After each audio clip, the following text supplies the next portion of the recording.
Добар ден, почитувани, стартува најновата Телма амбуланта. Болестите на срцето се една од водечките причини за смртност во светот. Но добрата вест е дека многу од нив може да бидат спречени или контролирани со соодветни мерки и здрав начин на живот. На што да се фокусирате во 2025 година? Кои пристапи би можеле да ви помогнат да го одржите здравието на срцето? Денеска ќе ги разгледаме клучните чекори за подобрување на здравието на вашиот кардиоваскуларен систем со доктор Оливер Бушлетич, интервентен кардиолог. Разговорот ќе го проследите веднаш по рекламите.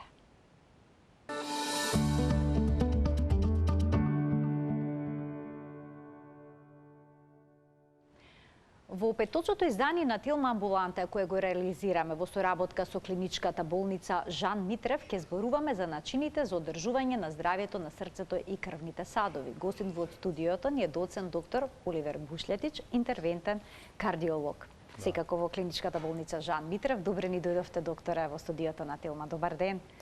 Добар ден, ви благодарам на поканата. Еве, крај на годината, ја завршувам со една промена, сега сум дел од тимот на Жан Митрев клиника. И на почеток имам една обврска да ги поздравам мојот тим од ангиосалата. Така ве поздрав и од нас до нив, до целиот тим. Докторе, денеска ќе ги разгледаме кардиолошките препораки за 2025 година, односно, што ако Дедо Мраз би бил кардиолог, што би им препорачал на нашите гледачи? Да, бидејќи е крај на година, нели обично се честитки за здравје, за среќа, за радости во новата година. Па ете можност да продискутираме што значи тоа добро здравје, односно како до добро здравје во 2025 година. Така, ние издвоивме некои клучни работи, некои препораки кои што може би биле клучните препораки, вие ќе ги разгледате со нас, ќе кажете што од сето тоа треба да се практикува за да биде здраво срцето и крвните садови. Еве ќе започнеме веднаш. На прво место на нашата листа се наоѓа здравата исхрана. Па докторе, што значи здрава исхрана кога станува збор за срцето? Колку сол да се внесува, колку шеќер, кои масти се пожелни, кои да се избегнуваат? Да, исхраната е првиот чекор во превенција на кардиоваскуларните заболувања. Еве, бидејќи расположение пред нова година, нема да зборуваме статистики, смртност, фатални исходи. Ќе зборуваме како воопшто да не дојде до овие компликации, затоа што најголем дел од кардиоваскуларните компликации можеле да се превенираат или да се одложат за десетина па и повеќе години. И тоа е таа превенција каде што прв чекор, еден од првите чекори е здравата исхрана. Во здравата исхрана се подразбира нели она што е медитерански тип на исхрана, каде што треба да доминира овошје и зеленчук, а како одиме кон таа пирамида нагоре се помалку нели месо, млечни производи и на крај шеќерите, за жал кај нас присутни нели преку тестенините. Тестенините се скроп, тоа на крај е шеќер и цел тој вишок од јаглехидрати од шеќери се складира во масно ткиво, кое понатаму е ризик фактор за кардиоваскуларни компликации. Ние сакаме да си ја засолиме храната. Да, добра храна ако е солена. Зачината и солена, така. Добро сирење ако е солено. Обично на пациентите препорачувам дека солта се користи додека се подготвува храната, што ќе се стави за да храната добие вкус, бидејќи без сол па и не може да се конзумира храната, меѓутоа да нема соларник на маса. Тоа е правило. Значи тоа е добра стратегија. Тоа е стратегија, да. Додека тој што го подготвува јадењето, дозволено е да стави колку за вкус, меѓутоа да нема соларник на маса, па после нели еден круг во салатата, еден круг во јадењето, затоа што сите препораки веќе со години наназад зборуваат за рестрикција на сол. Тоа е едно лажиче во користење во текот на 24 часа сол. Тоа е малку. Денеска сите оние подготвувани храни, не знам, смоки, чипсеви, сите тие додатоци се со многу голема концентрација на сол, така да стварно соларникот не треба да биде дел од масата. Физичката активност треба да биде дел од нашето секојдневие, затоа на второ место се наоѓа физичката активност кај кардиолошките совети во годината што ни следува. Сега, На кој начин редовната физичка активност би придонела кон здравјето на срцето и крвните садови? Физичката активност е нешто што оди заедно со здравата исхрана и тоа е правиот чекор кон одржување и спречување на кардиоваскуларни заболувања. Физичката активност може да биде различна. За некого е возење велосипед, некој е брзо пешачење, качување, угорници, вежби, веќе сега има најразлични справи. Бенефитите од физичката активност се многу страни. Прво го подобрува метаболизмот, ја подобрува вредноста на крвниот притисок, ги троши тие субстанции на стрес или хормони на стрес и на тој начин спречува појава и развој на атеросклероза. А атеросклерозата значи старење на крвните садови и во основа на срцевиот удар, на мозочниот удар се наоѓа причина е нели таа напредната атеросклероза. Значи физичката активност мора да биде составен дел од нашиот 24-часовен план. Како што имаме план за спиење, за јадење, мора да најдеме време за физичката активност, а тоа значи активност што ќе не задиши, што ќе ја покачи нашата срцева фреквенција, нели пулсот да дојде над 100, да не биде тоа како нели го викаме ние шетање по излози, нога пред нога, тоа баш и не е физичка активност, него малце да се покачи пулсот, да има забрзано, да на некој начин се замориме. Бенефитите се многу страни и мораме тоа да биде дел од нашето секојдневие. Но не секој наоѓа време секојдневно да биде физички активен. Некои физичката активност, односно спортувањето, го концентрираат во 2 дена од неделата. Дали викенд вежбачите би имале подеднаков бенефит од ваквиот тип на физичка активност како и оние што секојдневно вежбаат? Да, современиот начин на работа, останување до покасно на работа, ја скратува можноста за физичка активност во текот на работните денови. И викенд вежбањето има своји бенефити. На крај е важно во текот на една недела да имаме 150 минути физички напор, умерен или поинтензивен физички напор, меѓутоа да биде 150 минути. Испитувањата покажале дека и тие викенд вежбачи или спортисти имаат бенефит, иако тоа се 2 дена во неделата, меѓутоа и тоа е многу подобро отколку да не се вежба. Сега многу пациентите често кажуваат па добро, јас сум физички активен на работното место. Или по дома работа. Да, или по дома, меѓутоа не е тоа таа физичка активност што ќе не ослободи од стресот, што ќе делува позитивно на нашиот метаболизам, на нашиот крвен притисок и на нашите крвни садови. Обично знаат да кажат, еве бев 5 дена на скијање и сега тие 5 дена нели дека имаат корист во текот на целата година, не. Мора да има континуитет. Не може тоа да се распореди не во минути. Не се распределува, не. Распределувањето е во рамките на една недела. А доктор, има ли некоја физичка активност или пак вежби кои што не се препорачливи за срцето? За здраво срце, нели сето тоа треба да биде до некои граници, значи да не стане екстремен напор, да бидат сочувани оние правила на прво загревање, па физичка активност со поголем интензитет и после еден период на опоравување, нели до одмор. Нагли вежбања со многу висок интензитет може да направат проблеми, пред се повреди, не толку за срцето, меѓутоа и за срцето особено, нели, ако имаат некои срцеви заболувања, тоа треба да биде дозирано и да се сочува тоа правило на тренинг. Познат е тој нели синдром на овертренинг, на претерано тренирање, кој исто така носи своји проблеми, така да обично кога некој сака да започне со поконкретна физичка активност со умерен или повисок интензитет, убаво е да направи една проверка. Тоа се неколку прегледи каде што и самиот ќе може да одреди кое е нивото со кое ќе започне и како ќе оди прогресијата на вежбањето. Докторе, доколку веќе настанале некакви промени на крвните садови, како што е атеросклерозата, дали редовната физичка активност би го поправила проблемот? Може ли да се надеваме на нешто такво? Да, многу е лошо да се ставот дека еве сега земам лекови, не треба да вежбам, да земам лекови за масноти или за крвните садови, не.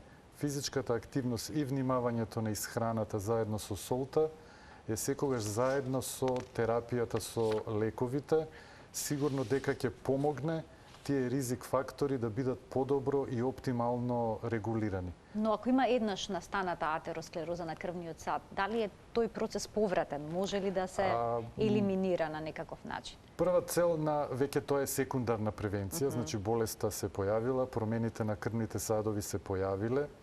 Таа атеросклероза инаку е процес кој започнува многу рано, веќе од 20-та година од живот, така да правилниот начин на исхраната и превенцијата треба да започне многу порано, не на 50-60 години, тогаш веќе последиците ги лекуваме, превенцијата започнува рано. Атеросклерозата е процес кој може да се успори, да се стабилизира, а во некои идеални услови кај одреден број луѓе дури и се намали таа количина на атеросклеротична плака. Еден од кардиолошките совети кои што ги упатувате на гледачите е и регулирање на телесната тежина, и тоа е дел од нашата листа. На кој начин покачената телесна тежина го оштетува срцето? Гојазноста, дебелината или обезитас, најчесто наједноставно се одредува преку тој body mass index, каде што е тежината, висината, и според тие скали над 25 веќе спаѓаме во група на зголемена телесна тежина, а body mass index на 30 веќе е гојност или гојазност.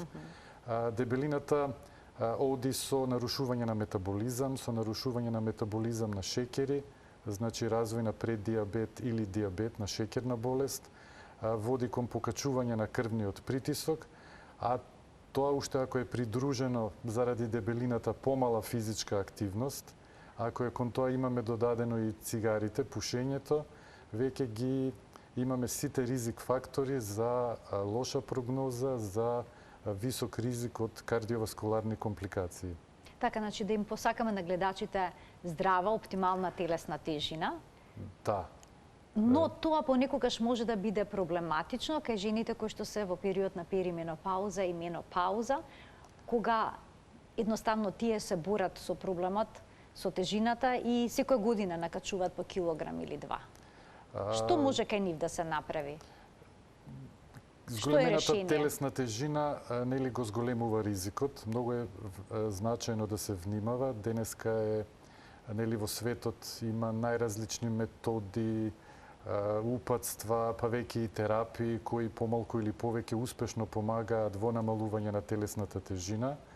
Во менопаузата сигурно консултациите со гинекологот, дали хормоналната терапија ќе овозможи тој период да се помине полесно, постабилно, барем да нема такви варијации во телесната тежина.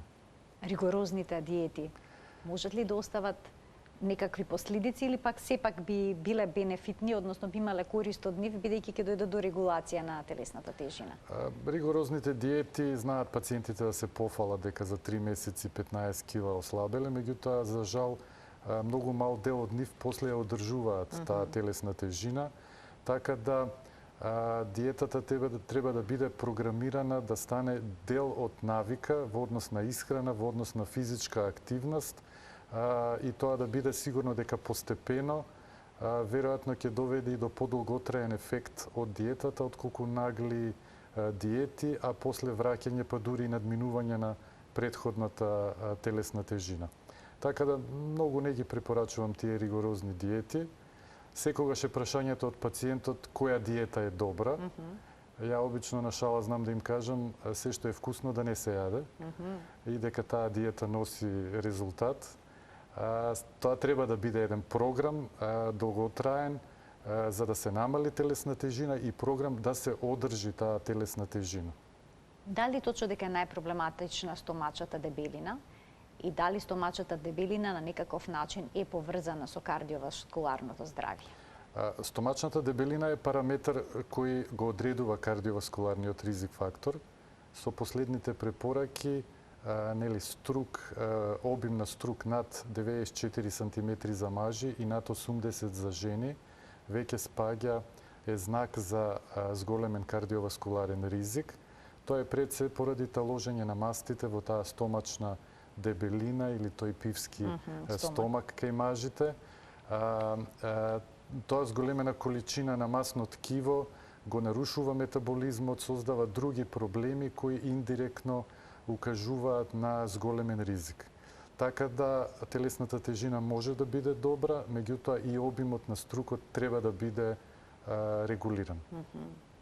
Ќе ги вклучиме во програма и гледачите. Почитувани, од овој момент емисијата е контактна, слободно можете да се јавите на телефонот на телевизија Тилма и да поставите прашање кое што е поврзано со темата на која што денеска говориме. А ние понатаму продолжуваме со она што го издвоивме на листата како кардиолошки совети за 2025 година. А тоа е регулацијата на нивото на холестеролот и триглицеридите во крвта. Знаеме дека сето ова може да биде поврзано со животниот стил, односно со начинот на исхраната. Доколку се промени начинот на исхраната, значи ли дека ќе се регулира и нивото на холестеролот и триглицеридите во крвта или не е секогаш така? Начинот на исхрана, физичката активност ќе го намали нивото на триглицеридите и на холестеролот. Меѓутоа, за секој од нас мора да знаеме која е бројката односно вредноста на холестерол и триглицериди што треба да ги имаме. Тоа зависи дали имаме присутни други кардиоваскуларни ризик фактори. Ако сме пушачи, возраста, присуството на шеќерна болест, тоа значи дека вредностите на холестерол кои треба да ги имаме се пониски и пониски. Во Америка имаше, во Соединетите Американски држави, една кампања, јавна кампања, дали го знаете вашиот број, односно дали го знаете вашиот кардиоваскуларен ризик, и сите мерки кои ги превземаме зависат од тој наш ризик. Ако ризикот е поголем, бројките на холестерол, триглицериди во крвта треба да бидат пониски. Исхраната е еден дел и од нормалните вредности кои што се зададени? Особено за луѓе кај кои имаме докажано атеросклероза, прележан мозочен удар, атеросклеротични промени на каротидните артерии, прележан срцев удар, веќе кај нив целните вредности на холестеролот се далеку под она што го гледаме како нормални вредности на извештаите од лабораторијата. И тие вредности тешко се постигнуваат само со диета. Потребна е соодветна терапија. Пред да преминеме на терапијата со статини, ќе ги вклучиме гледачите со нивни прашања. Добар ден. Добар ден. Повелете. Поздрав до докторот и до вас. Ви благодарам. Ме интересира, се работи за млада личност, 38 години, има доживеано 5 месеца инфаркт и ставено еден стент. Може ли сега да лете со авион, после 5 месеци, или не може? Значи, прашањето ви е околу патувањето? Да. Дали може да се патува со авион по вграден стент 5 месеци по интервенцијата? Добро. И дали може да се деси ова пак, например, кај дечкото, или? Значи, има ли шанси да се повтори проблемот? Да се повтори, да. Благодарам Ви многу. благодарам за вклучувањето во програма. Повелете, докторе. Летањето со авион не е проблем, ако е во добра општа состојба. Препораките се редовно лекови, ако оди надвор од државата, да има доволно терапија со себе, да не прави прекин во терапијата, а за жал таа компликација, тој настан може да се повтори. Атеросклерозата е процес што напредува, се развива, може да зафати и друг крвен сад, и затоа е битно сите тие ризик фактори да ги смалиме на минимум. За да ризикот го намалиме, меѓутоа за жал може да се повтори ист таков настан на друг крвен сад. Ќе вклучиме уште еден гледач. Добар ден. Ден. Повелете, во програма сте. Вака, јас сум 39 години. Така. Пред еден месец правев овие лоши добар холестерол, ЛДЛ и ХДЛ. ЛДЛ од холестеролот ми беше нешто многу минимално подкачен, ако е до 3,5, 3,9. Прашањето до докторот ми е, дали при таква вредност треба нешто да се земе првично на природна база или одма да се премине на лек од типот на што ги симнува масите, аторис, росувастатин. Ви благодарам. Ви благодарам за вклучувањето во програма. Да, доколку нема друг ризик фактор, значи нема шеќерна болест, непушач, добра телесна тежина, би можело да се нели во неколку месеци да се интензивира стилот на живот, значи да се намали телесна тежина, да се зголеми физичка активност и некои суплементи, обично јас ги препорачувам препарати на црвен орис, ферментиран црвен орис, кои се изванично дел од нашите препораки за лекување на дислипидемија и може да се проба со нив за да се дојде во таа некоја оптимална граница. Колку време може да се земаат овие? Може да се- Црвениот орис може да се подготви? Не, тоа се посебни Аха. препарати кои ги има Така. како суплементи без потреба од лекарски рецепт и кои имаат ефект во нели мал процент, меѓутоа сепак намалуваат вредност на ЛДЛ холестеролот, на лошиот холестерол.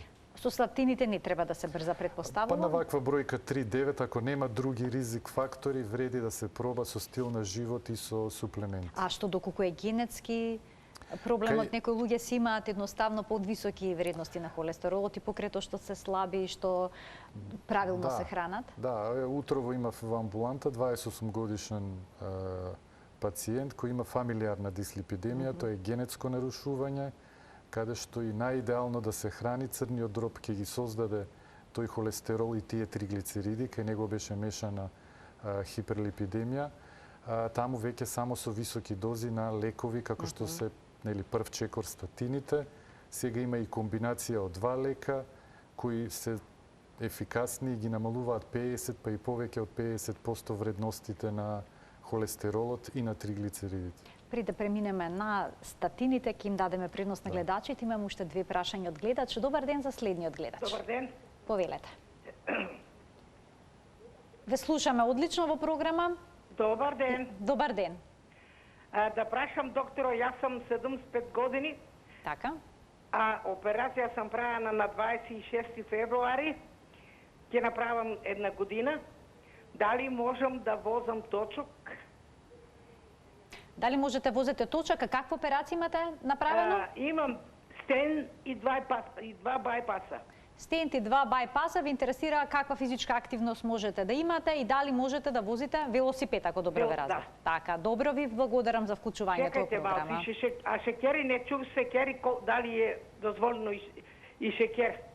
А имате и Благо. шекер. Докторе, да немате некој Немам прашање? шекер, немам шекер. А немате шекер. Немам шекер, немам. Така. Може да возите, меѓутоа да внимавате, не ви треба некоја повреда плюс на после две вакви операции. Начелно може, да, не е пречка. А каква физичка активност ја препорачувате кај лица кои што имале некаков кардиоваскуларен инцидент и потоа вграден стент, байпас? Изборот е и малци индивидуален. Некој сака справа, некој сака да пешачи, некој сака планина, така да тоа е индивидуално. Важно е да се исполни оној минимум од 150 минути на умерен и повисок интензитет на физичка активност.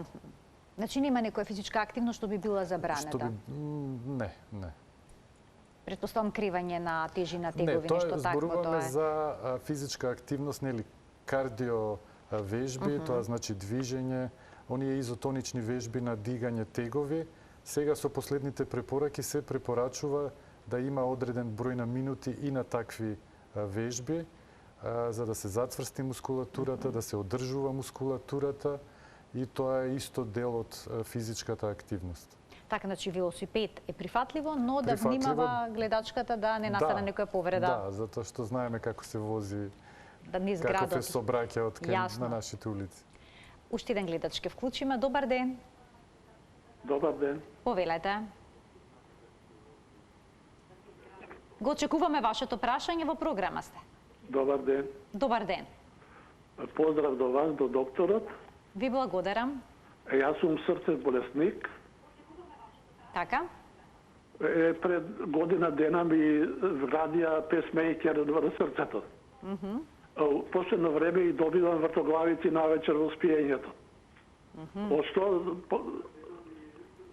Така, од што може да биде овој проблем? Дали Од е што се поврзан? добива тие вртоглавици и некој совет од докторот? Докторе, да имате некој прашање? Едно е да се провери работата на пейсмейкерот, дали во текот на ноќта кога нормално срцето работи поспоро, ако е тоа многу бавно може да прави вртоглавица, а друг проблем може да е некоја спондилоартроза на вратна кичма, па при одредени положби, на пример лежење, таа спондилоартроза да прави вртоглавица. Прв чекор е контрола на пейсмейкерот, техничка контрола, да се види активноста, да се види дали е тоа поврзано со срцето. Така, докторе, ние продолжуваме онаму каде што запревме, кај лековите за намалување на мастите во крвта, а тоа се статините. Кому се препорачуваат како терапија, бидејќи се вели дека не треба да се брза со нив? Ние сме малце конзервативни со таа терапија со статини, меѓутоа бенефитите од статините се многукратно поголеми отколку некој ризик, така да сите оние пациенти што се со висок кардиоваскуларен ризик да добијат мозочен удар или срцев удар и кои имаат вредности на холестерол над бројката што е дозволена за нив, би требало да земаат терапија со статини, особено како што се вака пациенти кои веќе имаат стент, кои имаат бајпас операција, кои имаат докажано атеросклеротска болест на крвните садови. Докторе, но може да се прочитаат некои информации дека статините доведуваат до деменција, до Алцхаймер. Има ли вистина во тоа? Значи, повеќе студии се правени. Ниедна студија не покажала дека терапијата со статините води кон деменција, така да тоа е лек со висока безбедност. Може да дадат мускулни болки, меѓутоа и најчесто и појава на таа симптоми е поврзана кога нели ќе се прочита упатството или ќе се прочита интернет, па боли, еве и мене сега ме боли од лекот. Меѓутоа статините се лек кои имаат огромен ефект во превенција на кардиоваскуларни компликации и доколку е препишан треба да се зима според препораката. Значи нема пауза да се одмори организмот, да се одмори црниот дроб од терапијата со статини, или мастите ми се во граница на нормала, па ќе ја смалам дозата. Не, сето тоа мора да биде во консултација со докторот кој го препишал лекот. Дали овој лек обично се зема доживотно? Да, ако има докажана атеросклероза, ако е фамилиарна дислипидемија, ако ризикот е висок, тој лек се зима и доживотно. А ако пациентот не го толерира добро, има ли некоја алтернатива? Тогаш е веќе друг, има алтернативи, има други групи на лекови кои ќе го заменат статинот, меѓутоа и тоа откажување од статинот да биде проверено. Дали таа интолеранција, нетрпеливост кон лекот е стварна или се работи за моментална појава на некакви несакани ефекти. Ќе разгледаме уште еден кардиолошки совет, а тоа е регулација на крвниот притисок. Докторе, постојано се менуваат некои препораки кога станува збор за крвниот притисок, се снижуваат границите за тоа што значи нормален крвен притисок. Зошто е тоа така и што е денеска нормално кога станува збор за крвниот притисок? Да, крвниот притисок е сериозен проблем медицински, затоа што е еден од најчестите причинители за кардиоваскуларни компликации. Иако диагнозата на висок крвен притисок, на хипертензија е многу едноставна, нели апаратот кој скоро секое домакинство го има дома, скоро сите можеме сами да измериме крвен притисок. За жал таа диагноза не се поставува доволно често колку што треба. Лекувањето е едноставно, тоа не се некакви интервенции и операции. Значи тоа се една или две таблети кои треба да се испијат, да се земаат секој ден. Меѓутоа, за жал, во светот немаме добра регулација на хипертензијата. Од 4 пациенти со хипертензија, само еден успева правилно и доволно добро да го лекува притисокот. На што се должи тоа? Малце има кривица и на докторите. Постои една клиничка инерција да докторот недоволно дава доза на лекови, односно ги субдозира пациентите, недоволно поставува често диагноза или го одложува почетокот на третманот, се со идеја, нели, малци под притисок од пациентот, дека ќе ослабе, дека ќе вежба и со тоа ќе го регулира крвниот притисок.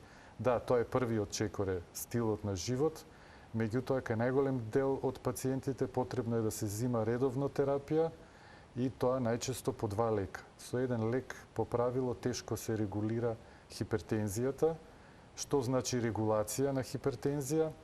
За најголем дел од пациентите со хипертензија, оптимален крвен притисок кој треба да го постигнат е 120 до 130 високиот, односно 70 до 79 тој малиот или диастолниот крвен притисок. Аха. А ако некој има 140 со 90, тоа е висок крвен притисок? Тоа е веќе граница. Сега по новите препораки се над 140 или над 90 се смета за хипертензија и барат третман. Со новите препораки има и една група на, да ги наречам, пациенти кои имаат покачен крвен притисок. Тоа се пациентите кои имаат 120 до 139 и кои имаат нели од 80 до 90. И тоа е веќе група која, ако има придружни ризик фактори, треба да се лекува и да се третира. Ќе вклучиме гледачите со прашања. Добар ден. Се исклучија? Да, го имаме следниот гледач. Помислив дека немаме повеќе гледач во програма, повелете. Ало? Добар ден. Добар ден. Во програма сте, повелете.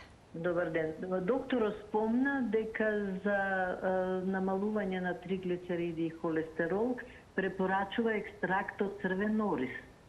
Добро. Во продажба го има хартиколот, хартикол плюс. Колку време треба да се зима откако ќе се нормализираат маснотиите и дали треба пауза со овој лек да се прави? Ви благодарам за вклучувањето во програма. Нели, целта е да постигнеме добри бројки. Не значи кога ќе ги постигнеме, ако се прекине терапијата, веројатно тие бројки ќе се вратат на старо, да кажам, или на почетните вредности, така да тоа е долгорочна терапија. Нели, често прават пациентите сами проба, ќе го прекинат, меѓутоа за жал за кратко време тие бројки се враќаат повторно над нормалата. И овие екстракти се со ограничен ефект, значи можат кај лесно зголемени вредности на холестерол да ја намалат. Кај енормно зголемени, кај пациенти со зголемен кардиоваскуларен ризик, сепак овие препарати ќе немаат задоволителен ефект. Таму ќе бидат статините. А меѓу другото, да речеме, се пациентот зема статини. Ќе мора да направи и промена во начинот на исхраната или ќе може да се храни нормално, како што се хранил до тогаш и само да го зема лекот? Значи, стилот на живот во однос на исхрана, сол и физичка активност е првиот чекор. Се друго е втор чекор. Значи, тоа е неизбежен чекор? Тоа е неизбежен чекор. Значи, да не биде пијам статини, можам да јадам што сакам. Не. Ќе се внимава, ќе се намалува телесна тежина и ќе се земаат статини. Ако сакаме успешна регулација на холестерол. Да се навратиме сега на покачениот крвен притисок. Споминавте дека има една категорија на пациенти, чисто притисок е помеѓу 120 и 100... До 139, до 140. Но доколку имаат ризик фактори, потребно да земаат терапија за нормализирање на крвниот притисок. Може ли кај нив да се јави проблем па сега со нагло спуштање на притисокот? Да, може лекот. И тука пак да кажеме дека првиот чекор е стил на живот, а после се, доколку еве за 3 месеци не постигнат вредности оптимални од 120 до 130, се дава и терапија, се даваат лекови. Ако просечната вредност на крвниот притисок доаѓа под 120, тогаш таа доза треба да се намали, или па може да биде тоа еден период каде што пациентот ќе има добар крвен притисок, дури и да се прекине терапијата со лекови. Ќе ги вклучиме гледачите. Добар ден за следниот гледач во денешната Телма амбуланта. Добар ден, се надевам дека успешно ќе се вклучи гледачот. Ве слушаме. Поздрав до емисијата, прашање до докторот. Така? Да, Да. Маснотите ми се сите три врсти на маснотите ми се во према дозволените медицински прописи. Меѓутоа препорачано ми е рози, комби 20-10 да пијам, сега тие го намалуваат испод нормите што ги намалуваат маснотите. Дали да ги пијам, да продолжам, или пак бидејќи се маснотите во границите, да престанам да ги пијам. А дали имате некаков 20-10. Дали имате некаков здравствен проблем поради кој што ви се препишани овие лекови? Некаков проблем со срцето сте имале? Не, немам некој здравствен проблем, меѓутоа ко отидов таму имаше помал проток на крвта низ крвните садови. Помал процентуално онака како што е према сите три. Така, значи намален ви е протокот во некој од крвните садови, ако ве разбрав добро. Крвните садови, да. Така, добро. Процент. Да немате уште некои прашања? Да. Па не, значи тие Ви благодарам за вклучувањето. референтни вредности што ги гледаме на извештаите од лабораторија е за популација која нема ризик фактор. А ако постои ризик фактор, зависи кој и колку се, тие граници, тие референтни вредности се пониски и пониски. Например, ако е нормално за ЛДЛ холестерол до 3,5, за пациентите кои имаат прележано срцев удар, пациентите кои имаат статин, треба да имаат под 1,8 ЛДЛ холестерол, односно под 1,4. Значи тоа е скоро двојно помалку. И тогаш тоа се постигнува со давање на терапија со статин. Како што кажавте во емисијата, индивидуална проценка се прави за секој пациент. Индивидуална, да. Мора, за тоа е нели важно да се разговара со докторот, со интернистот, со кардиологот, колкав е ризикот, тој да се одреди, да се пресмета и да се одредат кои се целите на лекувањето. Значи гледачот да продолжи да ја Да, ете, чим има некаков проблем со протокот, веројатно е оправдано да ја зима таа комбинација на лекови за да постигне понизок холестерол. Постои тој страв да не е многу низок ЛДЛ холестеролот, нели, 2,0 или 1,5, ама нормално било до 2,5, нели, јас сум испод долна граница. Новороденчето се раѓа со вредност на ЛДЛ од 0,6 до 1, така да не е тоа 1,5 не е низок ЛДЛ холестерол. Ќе ги вклучиме и останатите гледачи со прашања. Добар ден. Ало, добар ден. Добар ден, повелете. Ти ме молам, јас пред една година имам правено байпас. Така? И ме интересира, друга пред мене веќе чекала. Ме интересира до која тежина можеме да носиме ние со таа операција. Така, колку можете тешко да кревате, ако ве разбрав добро? Така, доктора? Добро, првите месеци после операција заради раната е ограничено носењето на тежина. Сега тоа е индивидуално. Нели зависи од конституција, од сила на пациентот. Меѓутоа сигурно дека екстремни товари нема потреба.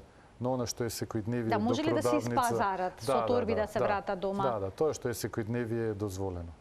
Значи нема препорака да не се крива повеќе тежок товар? Се е тоа индивидуално. Нели, 4 кила за некој е многу тешко, за некој не е тешко, така да не можеме да лимитираме општо за сите. Така. Во првите месеци, додека зараснува раната после бајпас операција, потребно е внимавање и забрането е подигање на тешки работи. Ке го слушаме прашањето и од следниот гледач. Добар ден. Нема? Добро, продолжуваме понатаму. Уште едно прашање во однос на крвниот притисок. Што советувате кон оние пациенти кај кои што крвниот притисок не може никако да се регулира со терапијата? Па постојано менуваат, прават различна комбинација на лекови?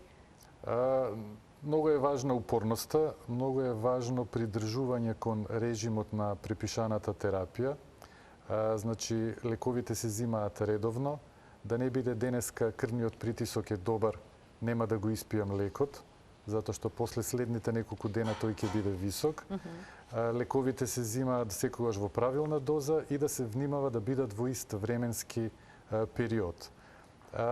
Има многу класи на лекови, се прават комбинации, секогаш се бара она што најмногу одговара на пациентот, односно комбинација со која ќе постигне таа цел 120 до 130, односно 70 до 79.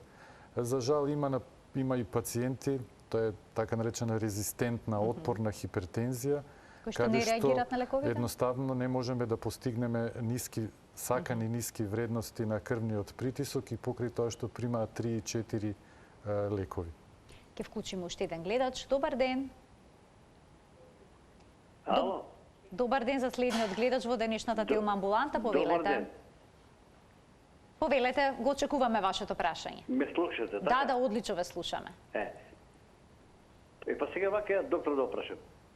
Ја имам интервенција на АСД. Јас ке ве замолам само разговорот да го следите преку слушалката, намалете го тонот на телевизорот. Па еве го намалено ме тоа. Така, добро го очекуваме вашето прашање. Имам интервенција на АСД. Добро. На срцето, така? Доктор знае, нели? Да. Па сега, со крвниот притисок, како можеме да се регулирам? Кога имам, кога немам и така? Ако АСД-то е затворено, нели тука веќе нема мешање на крвта, нема комуникација, така да тој проблем на вродена срцева мана е решен. Ова е веројатно независно од АСД-то, со редовна контрола на крвниот притисок и редовно земање на препишаната терапија. Така. Сега веќе и самиот процес на мерење на крвен притисок е точно одреден, како пациентот треба да седи со двете нозе на подот, со грбот подпран на столицата, раката, да се поседи неколку минути откако ќе се стави манжетната.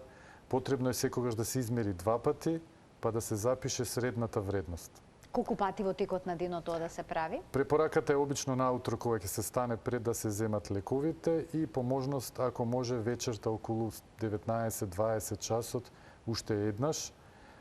Сега и новите препораки веќе во обзир го зимаат тоа домашно мерење.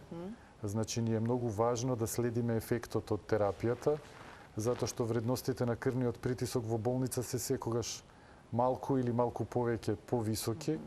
Така да тоа... Поради оној страф од бел мантил? Да, се патува до болница, гужви, такви се условите, нели, амбуланта, стравот свесен или подсвесен од бел мантил, тој секогаш постои. Така да секогаш во обзир го зимаме и оно што го викаме дневник за крвен притисок, каде што пациентот ќе го едуцираме како да мери, како правилно положбата за време на мерење притисокот, да мери 2 пати и средната вредност да се запише. Ке го вклучиме и следниот гледач во денешната емисија. Добар ден за него. Ве слушаме, но слабо. Добар ден. Ало? Ве слушаме, да, во програма сте, повелете. Па пред малку се јавив јас. А само да ми каже докторот зошто ми се црвени образи, ми се уцрвенат.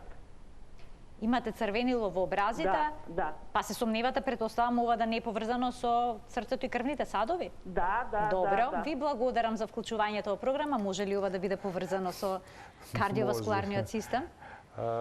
Може, сега вака не би можел да Значи, да потребно е да се направи исследување? Да, нека од многу причини тоа може да се јави да се види проблемот. Дали е тоа постојано, дали е тоа менливо, дали се тоа некои флашови или стварно е промена на кожата. Може да биде поврзано и со некои заболувања, нели да се провери функција на бубрези, анализи на крв, така да сепак да се види дали е тоа или може да е само едноставно тен. Така. Уште еден гледач имаме, ако не се лажам. Добар ден. Нема.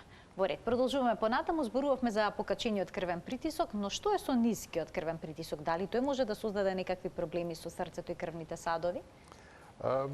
Помладите нели имаат реално понизок крвен притисок. Едноставно тоа не е ризик, не е нешто што треба ние сега да ги качуваме тие вредности.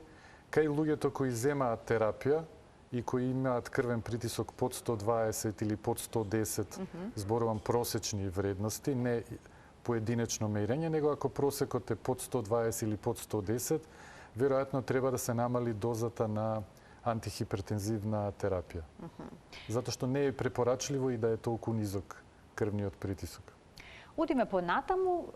Следно на листата ни се редовните кардиолошки прегледи. Па колку често треба да се прават контролни прегледи на срцето и крвните садови и зошто секогаш кога се прави систематски преглед или пак влегуваме во интернистичка ординација кај кардиолог, се изведува ЕКГ?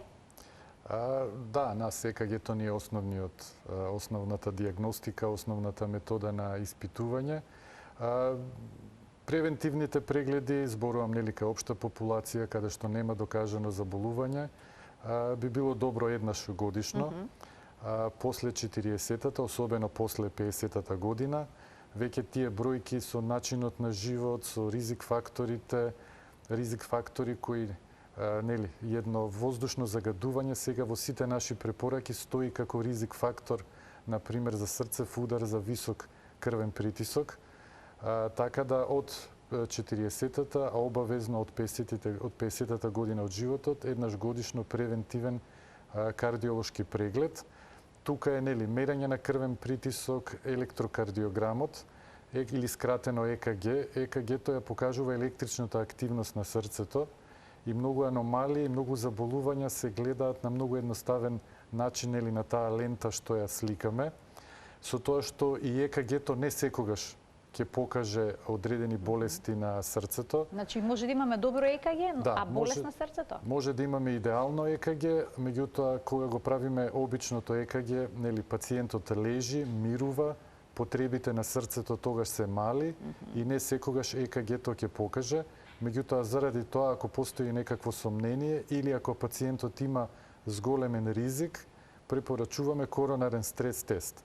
Тоа е одење на лента или возење на велосипед, каде што едноставно срцето, пациентот го ставаме на физички напор и гледаме при физички напор како е крвниот притисок, како е пулсот и како е ЕКГ-то кој не треба да направи промени и при напор.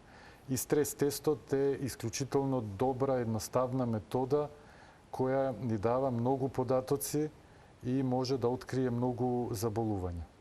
За здрав кардиоваскуларен систем многу е важно да се ублажи стресот.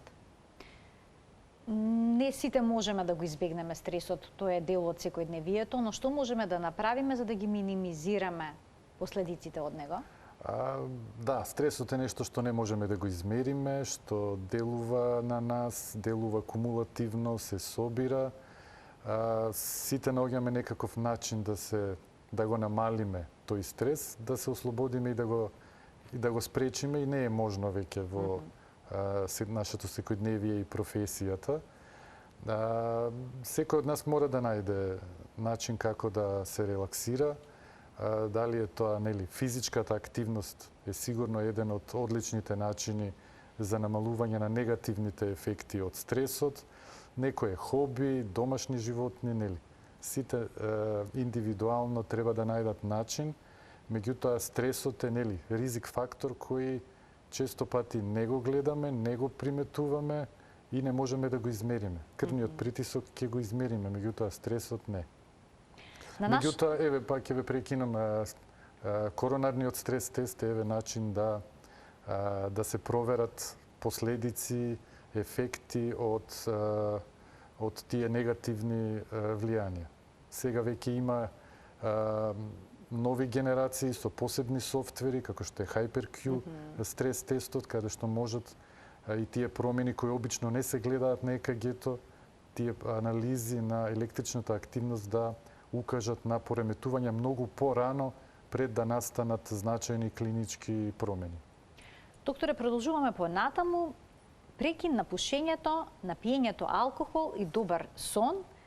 Тоа е исто така еден убав совет за здравје на срцето и крвните садови. Јас би се задржала тука на пиењето алкохол, затоа што некаде може да се прочита дека умерениот внес на алкохол не наштетува на кардиоваскуларниот систем и тоа е една чашка за жените, 2 чашки за мажот во текот на денот, но на други места пак ќе наидеме информација дека ниту една капка алкохол не е пожелно да се внесе ако сакаме да имаме здравје, општо добро здравје и здравје на срцето и крвните садови. Па каде е вистината? Вистината, нели, најоптималната препорака е без алкохол. Тоа дека една чаша вино дневно во некои земји живеат подолго баш Да, заради тој француски синдром, Да, баш што се заради таа наведува. чаша вино, меѓутоа живеат покрај море заедно со маслинов зејтин, со многу сонце, со Значи повеќе се фактори се во порелаксирано, прашање. така да дискутабилно дали е тоа само последица од таа чаша вино. Тие што не пијат алкохол не треба да се стимулира дека почнете да пиете алкохол. Тој што не пие да не пие. Тие што пијат и што не можат, нели, границата е таа. 1 пијалок за жени и 2 пијалока за мажи во текот на еден ден. При што не се дозволува собирање. Нели, ако 5 дена не сум испил по 2 чаши, сега шестиот ден да се надокнади тоа, не. Тоа е нормата за еден ден. А што говори вашето искуство? Каква е културата кај нас во однос на пиењето на една чашка алкохол за да се намали крвниот притисок? Да. Бидејќи постои такво народно убедување дека тоа е корисно. Да. Велат и старите лица порано така го почнувале денот. Може би го почнувале, меѓутоа не е решение за крвниот притисок, нити алкохолот, нити па лукот. Тоа е некако кај нас традиционален лек за висок крвен притисок. Да, велат лукот дека го намалува крвниот Бил притисок. природен антибиотик, бил антиоксиданс, бил антихипертензив. Се знаат терапијата која намалува крвен притисок. Добриот сон? Добриот сон, да. Веќе тоа е влезено во препораките за она што е здравје. Тука и добриот сон, квалитетен сон и саатите на спиење. Колку часа е оптимално? Или секој да си го следи биолошкиот часовник? Па да има 8 часа или баре 6 до 8 часа да има сон квалитетен. Тоа е основа за значи неспиењето, несоницата е сериозен проблем. Многу посериозно отколку што го мислиме. Контрола на хроничните болести е исто така совет кој што е неизбежен за здравје на срцето и крвните садови, но и на општото здравје. Тоа значи високиот крвен притисок да се нормализира, нивото на мастите во крвта, шеќерот во крвта. Да, нели Ете, тоа не го ставивме на листата, но за 25-та година да имаат добар притисок, да имаат добри масти во крвта, нели добар сон и сето тоа. А овие препораки се особено важни и значајни кај луѓето кои веќе имаат хронични заболувања, особено кои имаат заболувања кои ги сметаме за кардиоваскуларен ризик фактор, нели повторно мастите, високиот крвен притисок, шеќерната болест. Голем дел од пациентите со шеќерна болест за жал стануваат наши пациенти, така да сите овие препораки, интензитетот на регулација и внимавањето треба да биде уште поголема кај пациентите кои веќе имаат хронични заболувања, кои имаат особено кардиоваскуларни ризик фактори.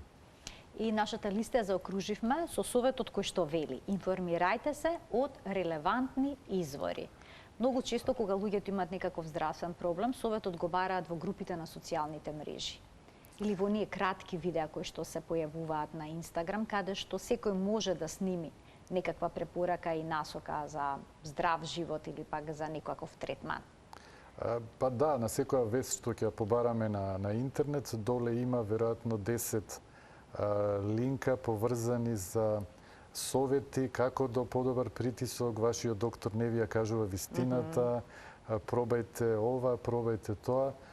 Не, има нели официјални емисии како што е оваа, има официјални веб страни кои нели каде што е наведен изворот на информацијата, тоа секогаш мора да се провери, да не биде тоа дека оваа информација е земена од тој портал, па кога ќе отидете на тој портал испаѓа дека е превземена од трет, четврт и наназад се губи трагата, а многу често тие информации се поврзани со бизнис интереси на одредени препарати и одредени компании. Значи референтни страни, референтни извори каде што пишува од каде е таа информација или кој е авторот на таа информација. Докторе, ви благодарам многу за вашето денешно гостување во Тилма амбуланта и за сите совети што им ги дадовте на нашите гледачи. Да, еве добро здравје Дедо Мраз да донесе на сите нас. Така. Да. Еве со оваа убава желба ги го заокружуваме и денешното издание на Тилма Амбуланта. Докторе, ви се заблагодарувам уште еднаш за гостувањето, а им се заблагодарувам и на гледачите што не следеа и овој пат со внимание. Ова беше уште една Тилма Амбуланта која што реализиравме во соработка со приватната болница Жан Митрев. Ви посакувам пријатен ден.